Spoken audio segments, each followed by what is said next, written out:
5% பெண்களுக்கு பெண் உறுப்பு வந்து ரொம்ப இறுக்கமாக இருக்கும், வெஜைனிஸ்மஸ் அப்படின்னு. இந்த காம்பினேஷனில் இவங்க திருமணம் பண்ணும்போது இவங்களால உறவு கொள்ள முடியாது. இது ஒரு பியூரான மெடிக்கல் ப்ராப்ளம். வந்தாங்கன்னா ஒரு 5 நாட்களில் சரி பண்ணி கொடுத்துடலாம். இந்த மாதிரி ஒரு 75,000 தம்பதிகளை சரி பண்ணி கொடுத்துருக்கோம். ஆனால் இவங்களுக்கு என்னன்னு தெரியாமல் போய் விவாகரத்து பண்ணிக்குவாங்க. இதில் பெற்றோர்லாம் உள்ளே வந்துட்டாங்கன்னா அதுக்கு தீர்வே இல்லை. இதில் யாருக்குமே இதை ஒரு டாக்டர் ஒரு ஒப்பீனியன் கேட்போம், இந்த துறையில் நிபுணர்களை ஒரு வாரத்தை கேட்போம், அவங்களால சரி பண்ண முடியுமான்னு கேட்போன்றது தெரியாது. அதனால் தேவையில்லாத விவாகரத்துக்கள் ரொம்ப அதிகமாக இருக்கும். அதான் நாங்கள் என்ன சொல்கிறோன்னா, திருமணத்திற்கு முன்பாக கணவன் மனைவி ஆகிறதுக்கு முன்பாக 2 விஷயங்கள் முக்கியம். ஒன்று, உடல் ரீதியான ஒரு பரிசோதனை, ப்ரீ மெரிட்டல் செக்கப்.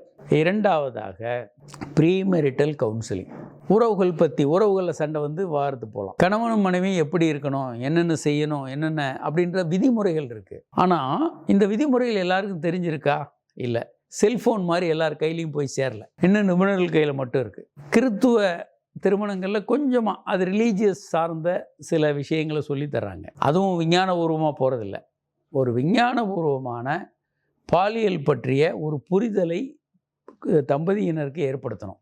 செக்ஸில் பிரச்சனை வந்தாலும் நீங்கள் இந்த உலகத்தில் தனியாக இல்லை, இதை சரி செய்வதற்கு மருத்துவர்கள் இருக்கிறாங்க, நீங்கள் அவங்கள போய் பாருங்கள் அப்படின்ற அறிவுறுத்தல் வேணும்.